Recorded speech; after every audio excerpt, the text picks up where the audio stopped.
Hello, everybody.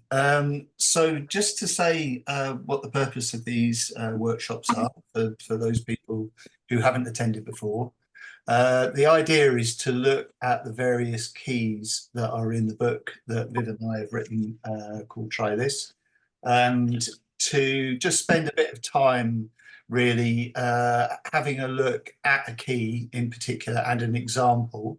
So Viv was talking earlier in my morning, which is her last night, which is just all gets very confusing, to people who were in New Zealand about an example that she's used to do a space station. So if you'd like to have a look at that, that's on our website and it's on our YouTube channel.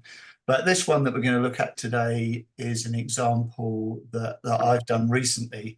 Now, it's not the example that's in the book, which might be a little tiny bit confusing, but the reason for that is because the example in the book is actually really very self-explanatory. And I thought that what might be more useful is have a look at a variation, which is using the same key, but it's just a kind of variation on that key and the use of that key, and to explore the potential for that. And because it's something that I've actually done, well, last week, last week. So this is Sunday. So it was about 3 or 4 days ago. Then I can talk sort of directly to that. So all I'm going to do then really is just to start by putting up a few slides. And this is the bit where I always scare myself after this because I'm not exactly sure how I do it, even though I've done it hundreds of times. Viv, can you see that all right?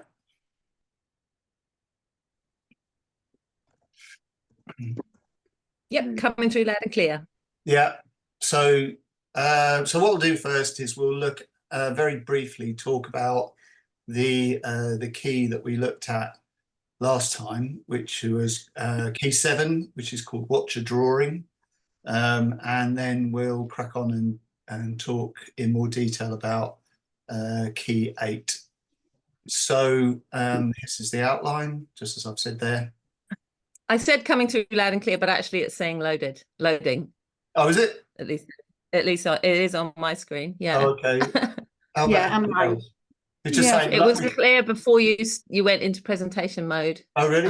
So maybe go back a screen so we can see it. Oh, not to worry. It's all it does is just got a slide saying what I just said, really, which is that we're going to talk about key 7 and then we'll talk about key 8. So not to worry. The way that we start is to ask people if they've actually had a go at key 7. If you were here last time. If not, I can talk about something else that I did this week, which was using key 7. But is there anybody who actually had a go at using key 7? No. I'd be really interested to have a brief. Yeah. Okay. Yeah, that would be really helpful, I think. Right. Well, that's exactly what I will do then. So key 7, the difference between key 7 and key 8, and it is a particular difference, but it makes a big difference, which I hopefully will become evident as we go through it. In key 7, you're creating a drawing, but you're doing it in front of the children. So you often have a blank piece of paper. So paper, and the children sit around it and you start to draw. And as you're drawing, you're talking to the children and they're looking at the drawing, and it's from that drawing is the start of a story or an element of a story. So to give you an example, here's one that I did. Can you see that, everybody? Yeah. So this was one that I did with some children in year 1 on Wednesday morning in a school down in Oxford. And I just had those 2 pieces of paper like that, which were blank. And then as I started drawing the back end of the lorry, and then I drew the front end of the lorry and brought them together like that. And as I'm drawing, they're going, "What are you doing?" And I'm going, "Well, this is something in a story." And they're going, "What is it?" And I'm going, "Well, have a look, see what you think." And then they're going, oh, it looks like a lorry. I'm going, well, it is a lorry. And it's a particular kind of lorry. It's one of those lorries that are called articulated, which means that the front end of the lorry can disconnect from the back end of the lorry. And the back end of the lorry can go off and be put on a container ship and taken all over the world. And the front end of the lorry can go off and pick up another container. And they go, oh, right, oh, that's interesting. So I said to them, what sort of thing, if we were kind of people who ran a company that had lots of these kinds of lorries, what sorts of things do you think that we might transport? So just put yourselves in that position for a moment. What sort of things do you think we might transport if we were a company that transports things all over the world? But we've got a whole fleet of these as well as other bits and, you know, boats and planes and other stuff. But what sort of things might we transport, do you think? Just shout out. What's that? Fruit. Fruit, right. Okay, yep, fruit. Clothing. Clothing, yep. Those What's that? parcels. Parcels. Yeah, right. Now, if you think about the different demands for each of those different things, they change, don't they? So if we talk about fruit for a moment, if we're transporting fruit, what are the demands on us? What are the responsibilities on us if it's fruit in contrast to clothing or parcels? Well, Well, some fruits need to be refrigerated. Mm. Right. Yeah. I don't know We'd why. have to make sure there aren't pests on them too. Yeah. Yeah. We've got to be quick to get them there quickly. Yes. Right. Got to drive fast. Well, we've got to make sure, well, of course, we've got to drive fast, but within, yes, obviously, we've got to, you know, try and get there before the fruit starts to rot, doesn't it? Now, interestingly, the first thing the children suggested was a horse. Now, I don't know why they said a horse, but they did. Now, a horse kind of goes on to another level entirely, doesn't it? You know, a horse is like a living thing. So our responsibility in transporting a horse is greater again, isn't it? So I said to them, oh, right, well, how'd you get a horse on the back of a trailer? How do you do that? And then one of them said, oh, you put a, you know, a thing down and they walk up. I said, yeah, but what if the horse doesn't want to go up there? And they were going, oh, wow. And so I said, well, let's everybody stand up for a moment. Let's imagine that we've got a horse, and we've got to get the horse into the back of the trailer. How are we going to go about doing that? And then, you know, just stroke its nose, and what do horses eat? And they're going carrots. I say, okay, well, have you got a carrot in your pocket? You see, and I've got one here. And they were sort of feeding them. So we were all sort of stood up, and they were all feeding the horse. And then we led it onto the back of the trailer, you see, or sort of imagine doing that. And that was the start of our enterprise. So each of them had 2 bits of paper like this, which we cut up in advance. And then I gave them each the 2 pieces of paper, and I said, well, off you go then. You draw your lorry, and then in a few minutes we'll have enough lorries to transport everything we need to, you know, to transport around the country. So they all went off and spent time drawing these lorries and things. But the next thing that really got them excited was that I said to them, well, in the bit at the front, in the you know, the cabin, actually it's at the back of the cabin is a bed.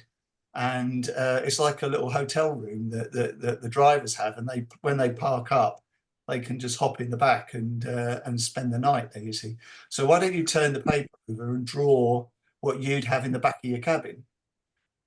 So they're all thinking about what they'd have in the back of the cabin. They've got a little bunk bed and you know, their PlayStation and their TV and whatever else they have. So they personalised it, you see. So by the time took about, I don't know, 10, 15 minutes, and then they decided they needed logos on the side of the the side of the containers.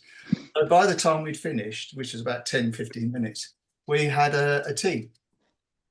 And what we were actually doing was transporting things to the Olympics in Paris. So the teacher's context, the topic that they were teaching the children was about the Olympics. And we were the transport team that were going to be transporting everything over to Paris, you know, for the Olympics, for the British Olympic team. Oh, well, horses was such a gift then, wasn't it? With a horse, which was just, yeah, as you say, an absolute gift. Couldn't have been better, really. Yeah. Mm. So that's key 7. So in key 7, as I say, it starts with a drawing, but the drawing, crucially, is done by the teacher. It's done in front of the children, and as you're drawing, you're talking to the children, and that's their way into the context. So, And in the book, you'll see 2 completely different examples. One of the things that came to mind for me, Tim, was they might transport books, because that's how ours got around yeah, and got held up and all sorts of things. yeah, and, nice. and yeah, Such a good one. Such a good Yeah. one. as you say, in the book, they're completely different examples altogether, aren't they? So that's But they are drawings. Mm. that's key 7. So key 8 is the variation of that. So if I go through key 8 now, I'm going to click on the whiteboard. Hopefully this will work.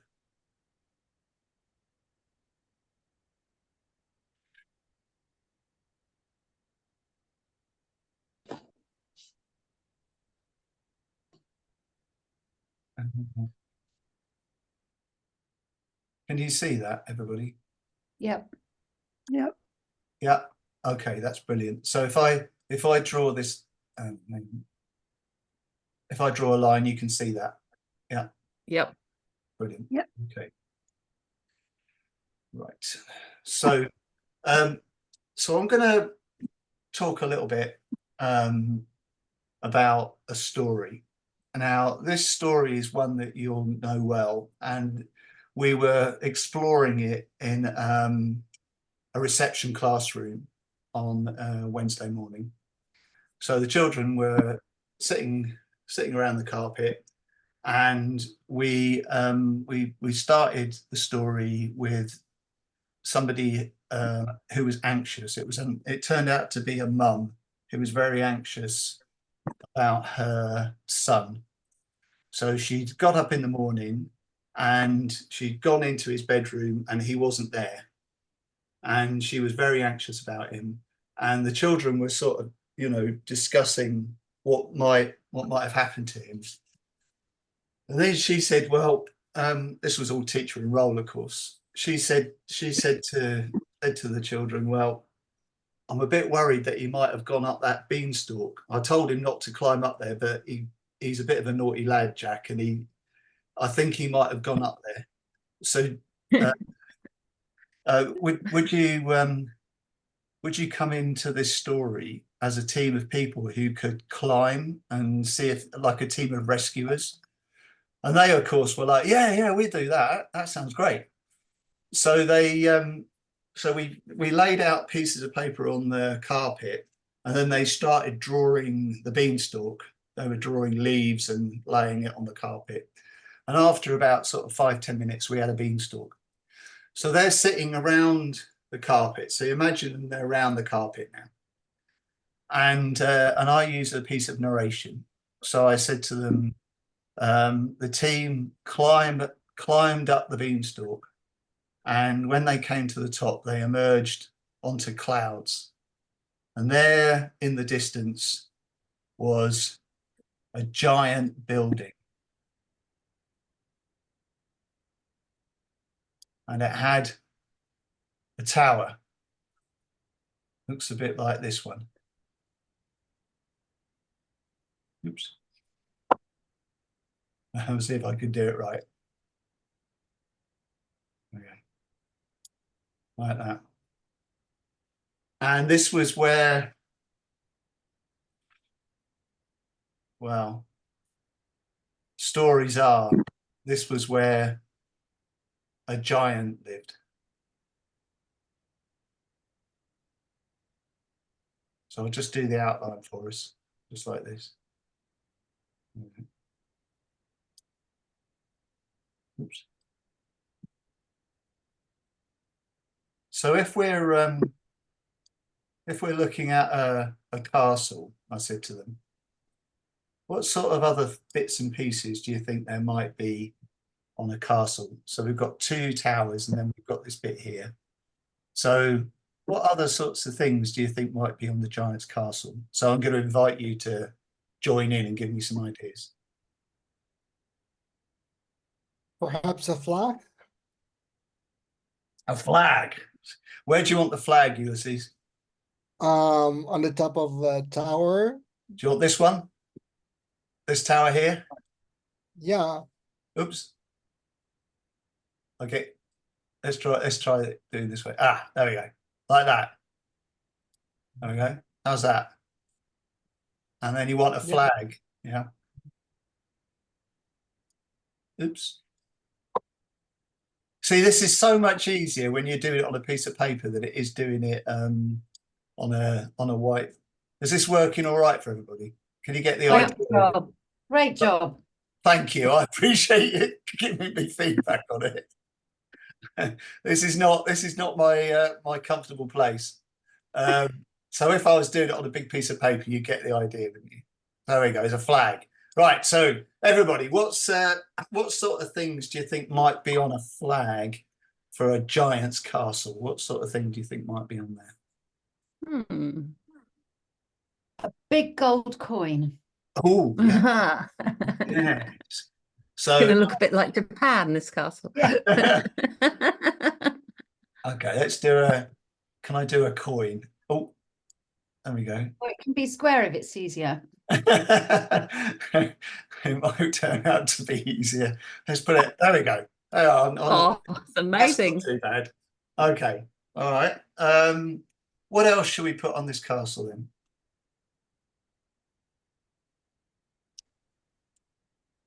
I want to say a moat, but I quite hard. Oh, You have too right. much compassion. No, I'm going to draw a moat. A moat's okay. Look, there we go. There's a moat. That's not too bad. Is it? Brilliant, brilliant. And then we go around the back. There we go. Like that. How's that? And then round the front. There we go. Oh, it's really cool watching it appear in front of your eyes when you've sort of ordered it up. It's really cool. That's okay, isn't it? As a moat. What do we need? You've got to get across the moat though. So can I ask for a drawbridge? You can. So I've got to draw a line down here like that. And then another one like that. How's that? And then a line across the front. Oop, no. It's not right. There we go. That's all right. And drawbridges have chains, don't they? So if I draw a sort of a bit of a chain going up like that, and another one on the other side, something like that. How's that? I would like to say I think you're far more proficient than you say you are. Am I? Yeah. It's occurring. It's happening in front of our eyes. I cannot tell you how far out of my comfort zone I am right now, but I appreciate you telling me this.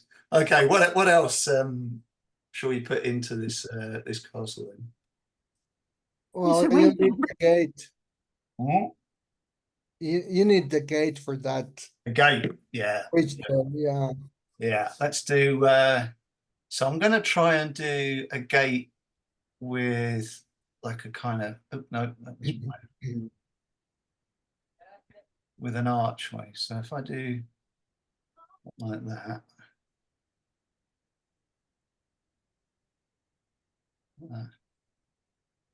No, I'm just going to make it square just to make it easier for myself. Like that. So, Ulysses, do you want it to be a gateway that opens like that with two doors on it?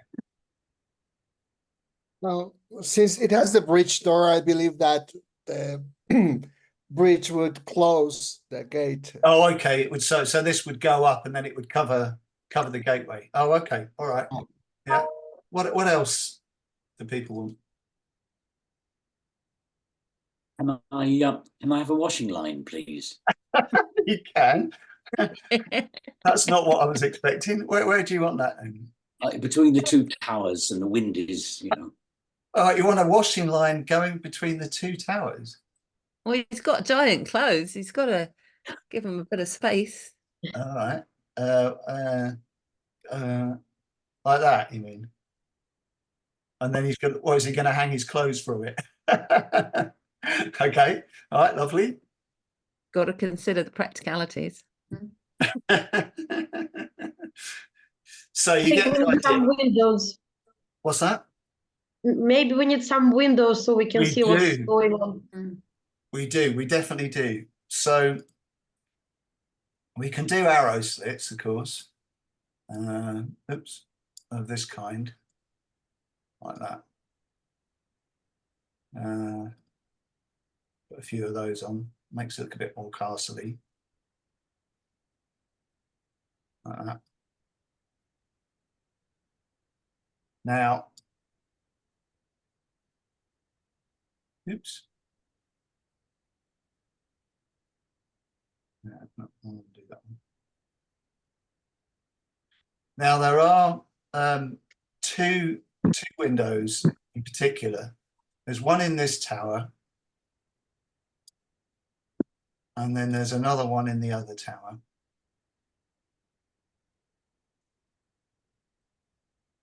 Now the one in this tower, the second tower, the window has got bars on it that go down like this.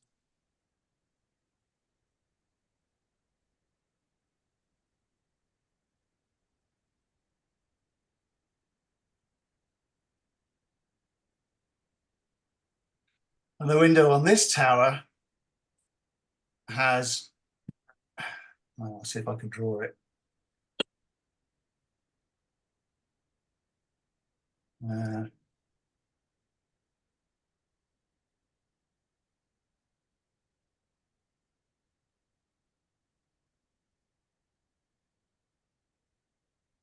What could it be? It's amazing watching it happen in front of you, isn't it? Oh, it looks like a giant eye. It is. It's a giant Oh, eye spooky. staring out, Ooh. staring out from the castle.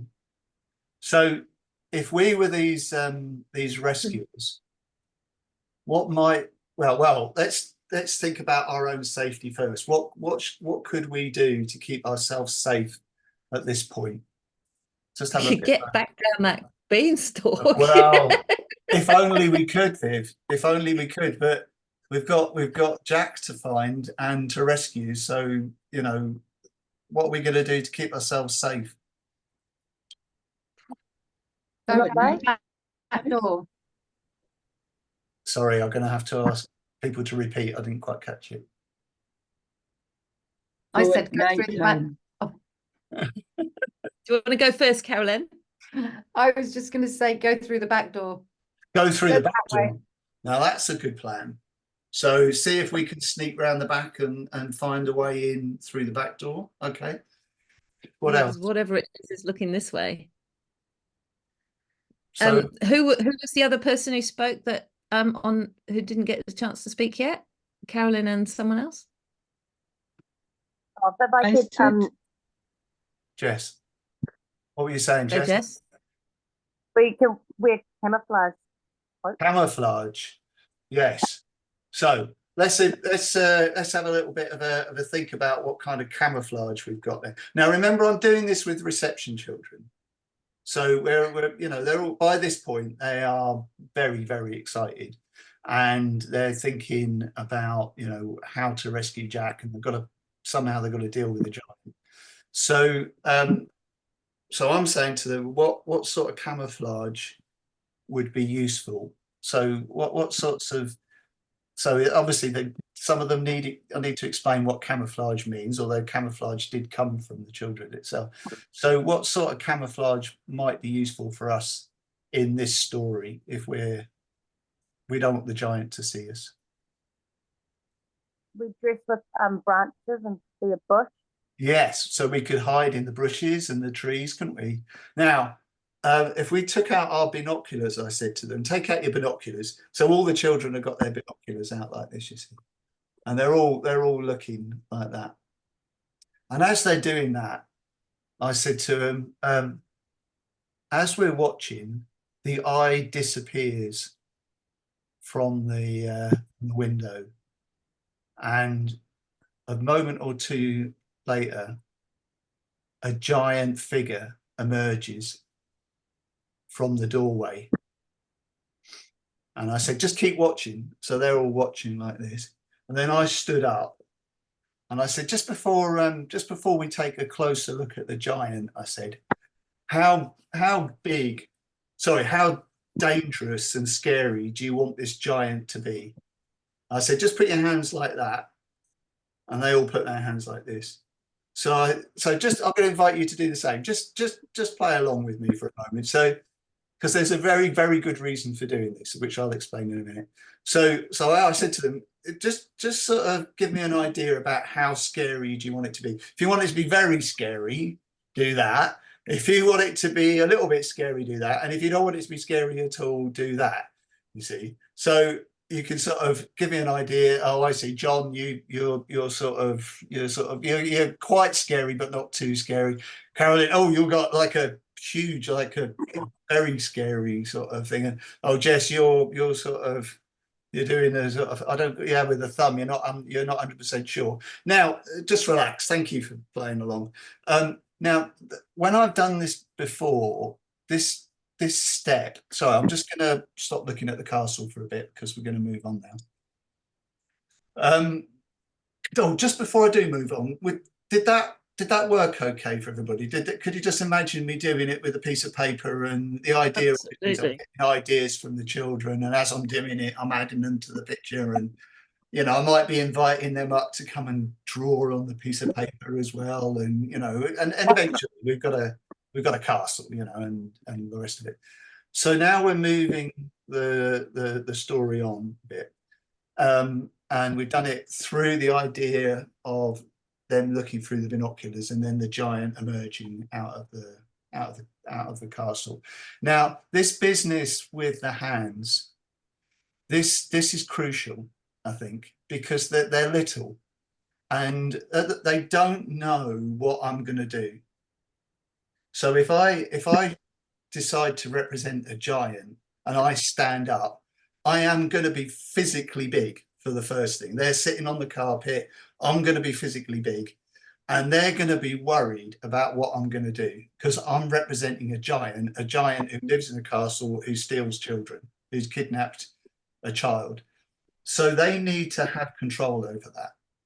They need to have some control over what I'm representing here, and so that gives them control. So I'm looking at John and I'm thinking to myself, right, well, John, he's a bit worried about this. And there was a lad sat on a chair who was doing exactly that. He was looking at me, big eyes, and he's going, what are you going to do? What are you going to do? He doesn't think I'm a giant, but he doesn't know what I'm going to do. I'm like suddenly going to go and start chasing him out, which I'm not, obviously. But he's communicating to me, don't do anything sudden. Don't jump on me, or don't do anything that's going to scare me. I don't want that. I want to know that I'm safe.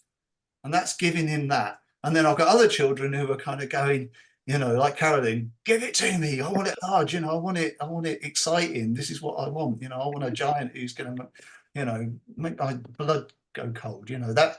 So but I'm communicating and talking to them, and they're part of the story making. And this is crucial, I think, and I'm sure you'd agree, you'd probably do the same kind of thing. So I said to them, and I'll have to stand up when I do this. I said, well, I'm just going to stand up. I'm going to be the giant, And as he comes out, he's doing this. And then I stopped and I said, what did you see? He's got a bad back. I said, yeah, it does look like he's got a bad back, doesn't he? And now that you can see him, you can see actually he's quite an elderly giant. And it's not just a bad back. Oh, he's rubbing his knees as well. Can you see him rubbing his knees? He's got sore knees as well, you see. And they're going, oh, right, you see. So again, it's sort of, you know, giving them another view of the giant. Is sort of, you know, taking them a little bit into a more complex idea about this giant. And then I said to them, so as you're watching, I said, he goes around the side of the castle as you're watching. So they're all like this, you see. And I said, there's a gate. So I said, what do you think might be on the other, through the gate? What might be on the other side of the gate? So what sort of things came up, do you think? What might be on the other side of the gate? So let me tell you again, because it's hard to visualize. There's a picture of the castle, and I'm pointing at the picture of the castle, and he's gone round the side, and he's gone round the side outside the castle through a gateway that's just, you know, next to there's a wall, and he's gone round the side. So he's still outside, but he's gone round the side of the castle. So what sort of thing do you think what sort of The idea? shops. Shops. He could have gone to the shops. Yeah, he just popped to the shops. Yeah, he could have done. Yeah. What else? A garden. A garden. Yeah. And that, in Or fact, he could have. go on. Sorry. No. I was going to say it could have. He could have some kind of creature in there. Oh yes, yes, he could, couldn't he? He's got to find his dog. He's got to walk. He's got to walk. Is he going to walk his dog? Yeah, He's going to find his dog. He's got a pet dog there. He's got a pet dog. Yeah. So what sort of dog does a so now here's an opportunity, you see. So I could say to them, what sort of dog has he got? And they might know the name of a few dogs, but of course I could say to them, I'll tell you, just for a minute, let's be the giant's dog. So everybody get up on your feet. So they're all up on their feet. And I say, what sort of dog does a giant have?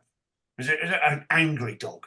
So let's be an angry dog. So they're all going, or is it one of those, is it a small dog? Is it actually like you hear it and it's got a bark and then he comes around the corner and it's just a little dog? Should we be little dogs? And so they're all, again, this is story making. This is involved in the story. You've got an idea of a dog, and it could be any kind of dog. It doesn't really matter. And the children are creating the dog and the different personalities of the dog. And what do dogs need? What do they need? I might say to them. And then we might have a conversation about that. And well, he's got a bad back, hasn't he? Okay. So, and of course, what we're doing is we're suggesting to them that there might be another way of looking at this story. There might be another way of looking at this giant and what he needs, which is where it went. So, in fact, they said it was a garden. So I said, okay, well, let's go and see what he's doing in the garden, shall we? So we crept up to the entrance of the garden, and they looked in, and I said, what's in the garden? And they said, apple trees. And I said, oh, right, okay. So what's he doing? They said he's sitting under the apple tree. And I said, okay, well, I'll be the giant, and so I got a chair, and I pulled the chair up, and I sat under the apple tree. And I said, what's he doing? And they said, well, he's just sitting there. And I said, why is he doing that? And they said, well, because he's hungry. Now, these are reception kids. And the empathy that they showed was just amazing. And I don't think it's unusual, actually. I find working with children, and I see, some of you nodding, you get this, don't you? You get this enormous empathy. And I said, well, why is he hungry?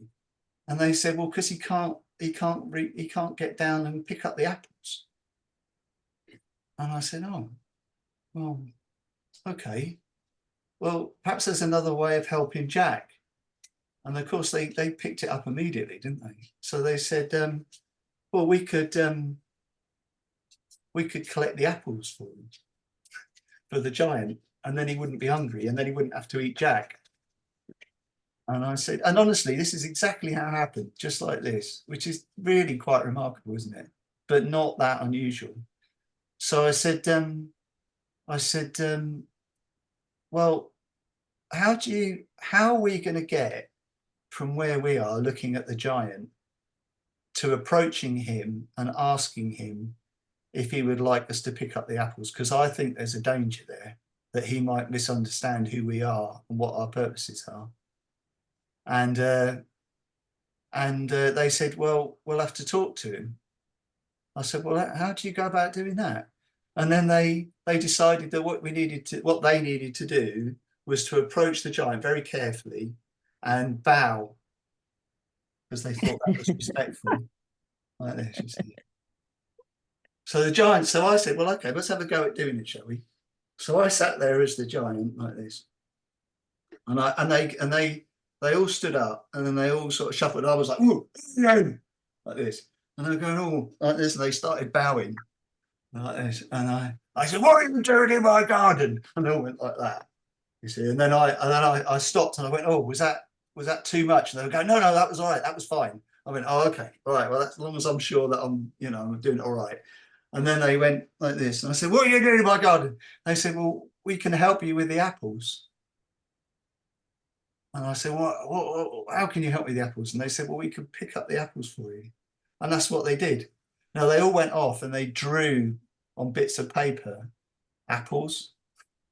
And then they drew other bits of fruit as well. Like there was pears and strawberries and other things around. That's because I've been waiting for that part. Yeah. I'm watching, I'm in your story, and I'm responding to the giant, but I've also been going, so where are the kids going to join in the drawing? But there they are. They're making marks on the world and making parts. Yeah. So there they made the garden and the basket, and they put the fruit in the basket, and they built the relationship with the giant. And then they had a go at trying to convince him to let Jack free. Oh. It's lovely, isn't it? Isn't that a lovely story? It really is. So I thought I'd share that with you because, as I say, it happened to me this week, and it came out of that key. It was using that key, and this is not, as I say, it's not unusual.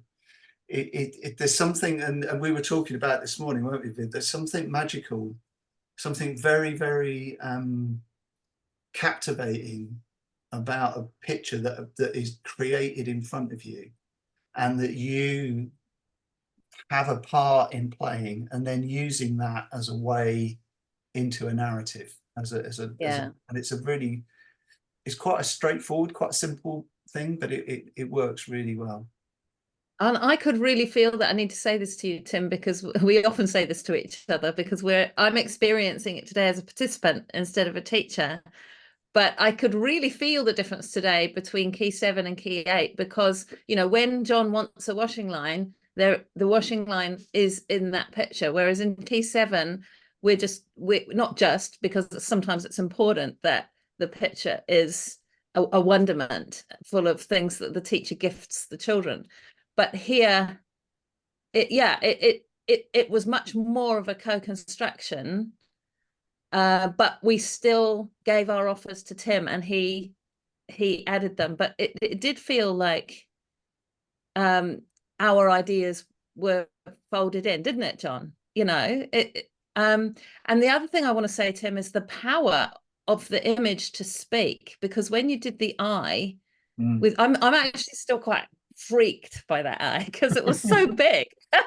And when the giant came out, I was like, but is he bigger than his castle? Like, I'm really still in scale. But the power of even though you were doing that very authentic thing of going, oh, this is, that I don't really quite know how to use this technology and things like that. When it went silent and that eye just appeared, there was something just so, wasn't there, about that? It was, so I could really feel how the language of the image appearing is a different language from spoken language. Right. Carolyn, you've got And your so, funnily enough, the importance of Yeah. putting that image away when you wanted to move the story on, because we were in that moment, we were there, and then when you went, right, we'll put the castle away. Oh, right, we can move Yeah. on. It's just such a powerful thing, and I sometimes, as facilitators, we don't feel that power because No. we're putting the lights on. But does anybody else want to comment on what that was like? Well, Carolyn, you've got your hand up, haven't you? Yeah. Yeah, I was just going to say it was a really beautiful example of just giving the children so much agency. And when we give them agency and allow them to make choices and allow them to have ownership, they really buy in the way that we all really bought in. Even as adults, we bought into that. And the other thing I loved about it was lots of things I loved about it. But the other thing was the way that you modeled that out of the box thinking, Tim. You know, it was that, you know, this giant isn't necessarily scary. And the surprise was, oh God, he's got a bad back and he's got bad knees. And it's that thinking outside the box. And the children will do that anyway. But actually, if we can model it as well as adults, it's, you know, it's fabulous. And it was that beautiful twist. And it allowed the children to take it somewhere completely unexpected and completely different and completely, yeah. Great. Yeah, thank you. Yeah, I think it's really important that you know, with Jack and the Beanstalk, there's a danger that we're going to act out the story. Oh, there's another dimension to this actually, which I'd forgotten to mention, which was that when the children came to advocate on Jack's behalf. So after they collected the fruit and they'd created the garden and we'd sort of built up a bit of a friendship as the giant. And of course they're not children, they're rescuers, but anyway. So they said to the giant, well, what about Jack? Will you let Jack free? And he said no. He said, I caught him stealing. And they were like, well, what do you mean? I said, well, he was stealing from me. I caught him stealing. I'm not letting him go. He might come and steal more things from me. And that again sent it off in another sort of direction that caught them a little bit out, because they, you know, they thought they'd fixed it really. But here was somebody who was feeling aggrieved because, you know, Jack had been stealing from him. And this is one of the things that I love about this way of working really, is that you've actually got a story here, and you've got to stick in principle to the story. If you go too far off, then the whole story becomes incoherent, and you lose the point of actually having the story there in the first place. But on the other hand, you can ask the children to be story makers, to elaborate within the story, to have their own version of it, and to have to deal and somehow work out difficult people who challenge them to think, you know, how are we going to solve this? And their solution was, well, he was hungry. You know, he was stealing because he was hungry, which takes them back to the story, of course, which is why Jack sells the cow in the first place, isn't it? Is that, you know, him and his mum are famished. So it's both and, I think, is the point I'm making, Cameron. Is that it is agency, but within the frame of the story itself, and keeping that is important, I believe. Yeah. And if I can jump in again, Tim, that was something we talked about a bit in the New Zealand session earlier. Something that Tim did that I forgot to do this morning, or yesterday, was Tim, did you notice how Tim didn't allow us to make marks on the paper, although he was conveying our ideas, whereas we all drew on the whiteboard this morning? Whereas I think that there is agency, we can have a washing line, but there's also a limit to it, because you've got to sort of filter it through the teacher, and the teacher will, so that if there were things that were completely inappropriate, Tim would have strategies for dealing with that. So let me can I give a quick example from our example this morning, Tim, because it's such a completely different type of drawing. So we were drawing the space station, the International Space Station. That's different, isn't it? And we were designing all the equipment around and the sleeping pods and everything.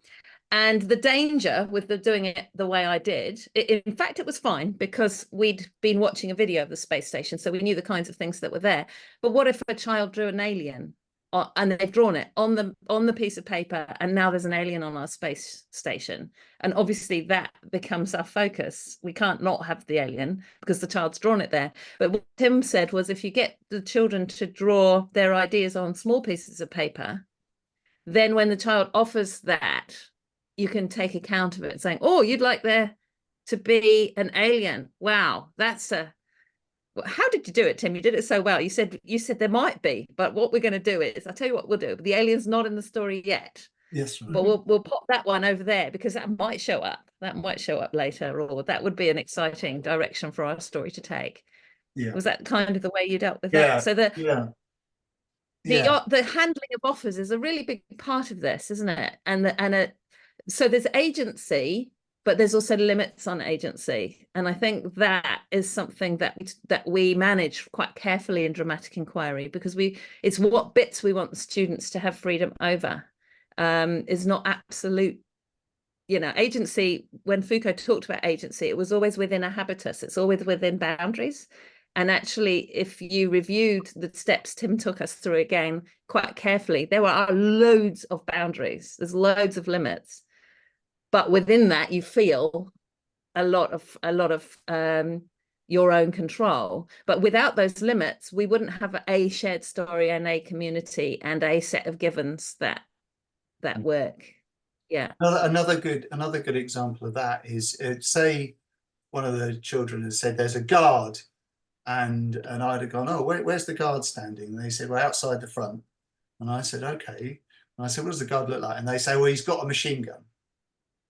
Now, a machine gun wouldn't quite be right. It's not entirely wrong, but it's sort of taking us into a direction that maybe we don't want to go. So we want to acknowledge it. So there's this, you want to say yes. The first rule of improvisation being that you say yes, and we are improvising here. So I would say yes. Now, a gun, of course, would be very handy at this point, wouldn't it? If the giant was worried and put a guard outside the front of the castle. But in this story is happening at a time, it's a fairy tale story, so it's happening in the past. So it's before the time of guns. So we can't have a gun, but we could have some other kind of weapon. So what other kind of weapon might we have? And then they could say a sword or a crossbow, and then you can say, oh, okay, so that's what we'll have then. We'll have that. So it's the same thing. It's saying with the alien, it's saying yes, you want an alien. That sounds like that would be a great idea, but not yet. We won't forget the alien. The alien's here. We'll see if we can get the alien into the story. But just at the moment, we'll leave that to one side. Now, that's the thing that Viv is sort of drawing attention to, is that if you have the big piece of paper, say you imagine that I did it was a huge piece of paper, and every child had a pen or a crayon or a pencil or something, and they were all drawing the castle. You've got much less control over that situation. You don't know what you're going to end up with. You've got 30 reception children all drawing at the same time on a big pice of paper. You always end up with toilets. I can tell you that. Well, you just don't. You don't know what you're going to get. Now that may be and slides and things that children are interested in. They respond as children. Yeah. All fine. And I'm not against doing things like that. That may be a great thing. I've done many things like that. But for this, I would suggest that you want a castle and you want to keep some control over the creation of the castle. That's what I would suggest. So it's about finding the best strategy for what you want to do. Right. Were there any other things that people wanted to draw attention to from that example? I was just wondering whether the children were going to make their own drawings at some point. Yeah, so they've actually, so Charlotte, I've kind of, I haven't told the whole story. That it was kind of, so they actually created the beanstalk out of big pieces of paper, and they drew on separate pieces of paper the leaves that created the beanstalk, and they drew the rescuers, and they put those on the beanstalk. So that was one thing that they created. Also, although I didn't do it in this session, when I've done it previously, they've gone off and drawn their own castles as well. So they've got the version that we did together, and then they go off and draw their own castle. Then there was the creation of the garden. So we laid out the garden, and we talked about the paths, and you know, we didn't have a dog, but that would have been another thing that we would have added. So you're constantly layering on, and each time as you're moving through the session, they're creating more and more things. And then of course there's where's Jack, and what's, you know, what does it look like inside the castle, and you know, what we're going to say when we find Jack, and there's all that to come as well, which we haven't got to. It opens out into a lot of different activities, which you could probably extend into the timetable. Yeah. I mean, it actually comes as part of a thing called fairy tale problem solvers.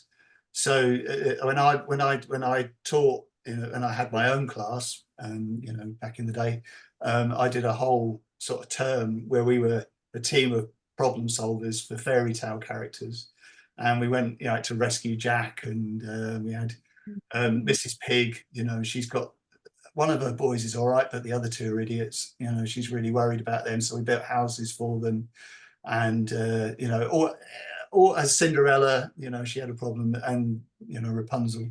So we spent a whole term helping fairy tale characters. Yeah. So and then they would build up some writing or something out of that. Oh yeah.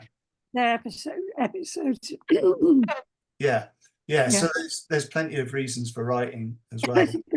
Get in, you know, curriculum. So. Yeah, absolutely. Yeah. I mean, that's what we're all about, is getting into the curriculum.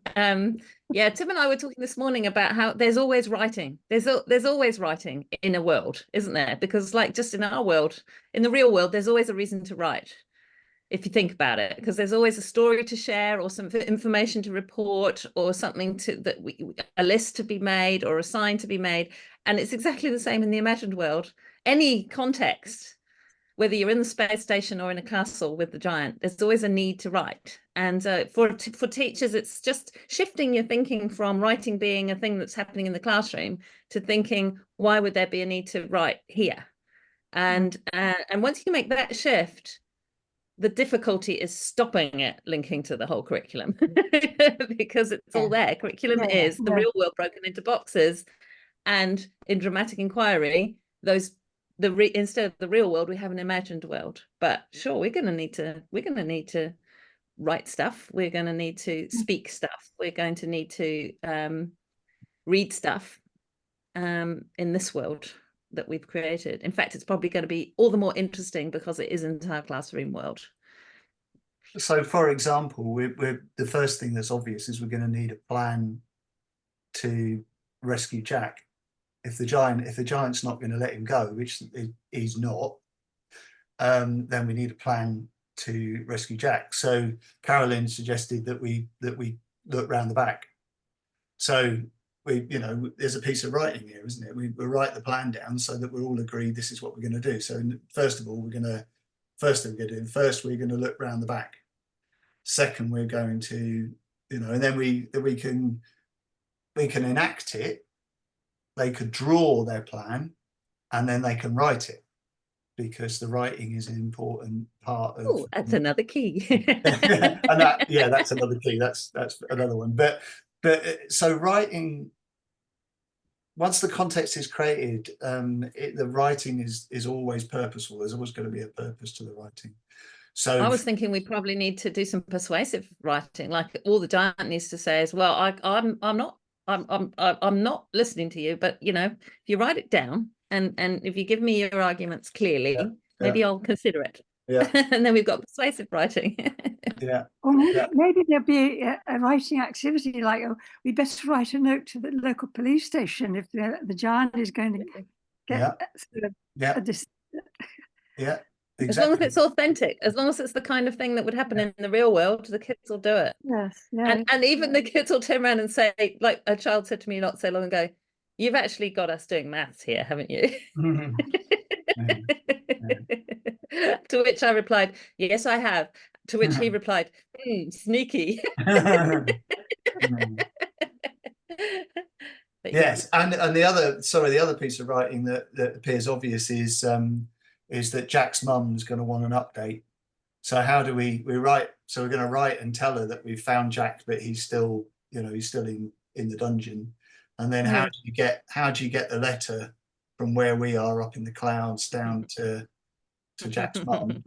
And then, well, we could talk to them about carrier pigeons and other ways of doing it. So it could involve all sorts of social stuff like, would you need an ambulance to rescue Jack because he's obviously saying, help, I've just fallen over yeah, in the dungeon here, sort of thing. You open it up to the services. Bye-bye, Caroline. Lovely to meet you. Bye-bye.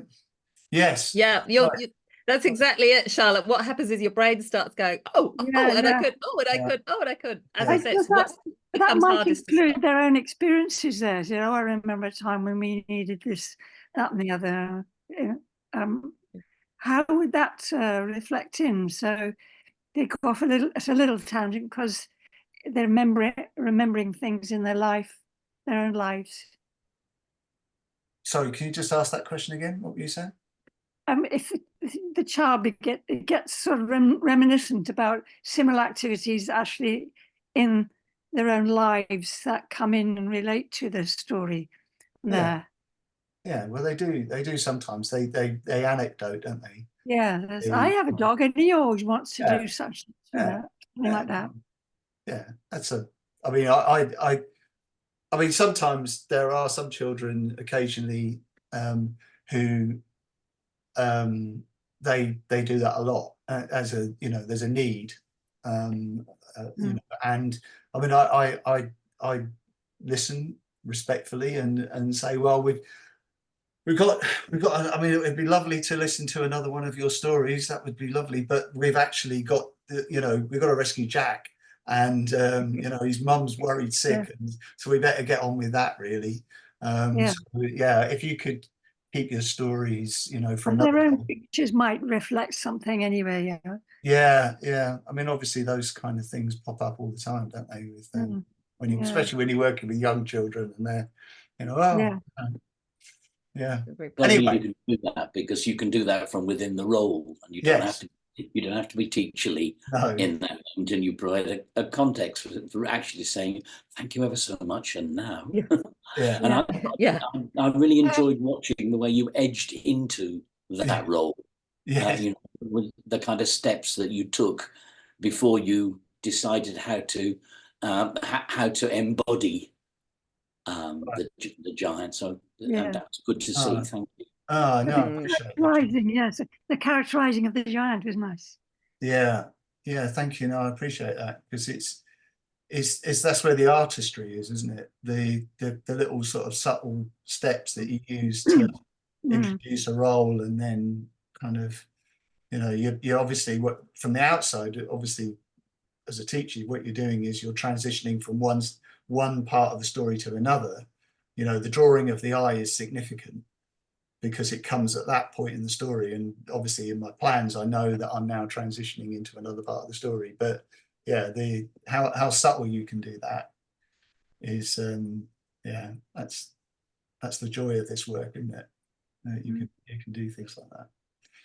Right.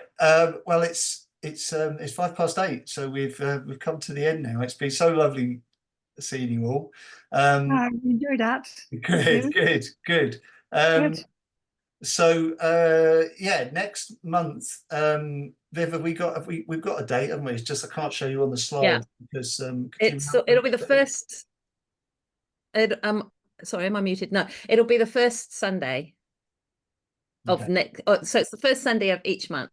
Yeah, so it's the 7th of July, Sunday the 7th of July. Yeah. And Okay. we love seeing all these new faces this time. So please come back. It would be great to see you again. Yeah.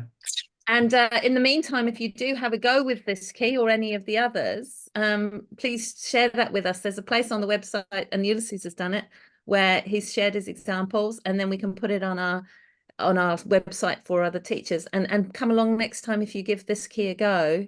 And either the Jack's Castle or in another context, of course, you can use your drawings in any other context. And we'd love to hear how you go. So we're just as keen to hear from you as you are to hear from us.